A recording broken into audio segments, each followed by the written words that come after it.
We are Onyx Imaging. We are the highest rated and most reviewed printer service center in Oklahoma. Hey there YouTubers, it's your girl Brett over here at Onyx. Today I'm going to show you how to check your supply levels on an HP OfficeJet Pro 5740. Now there's two different ways that we could do this.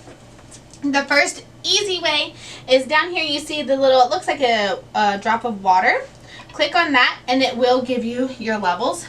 If you wanted to print your levels out, go ahead and scroll to the left and you'll see setup. Click setup, scroll all the way down to reports, hit reports, and then you're going to hit the first option that says printer status report. Click that and then it should start printing. If you guys are in need of any supplies or quotes, give your girl Brett a call and have a great day. Thank you for watching. If you're interested in how you can receive free labor on all of your service calls, as well as how to qualify for free printer upgrades, contact us today. We are here for all of your printer and office supply needs.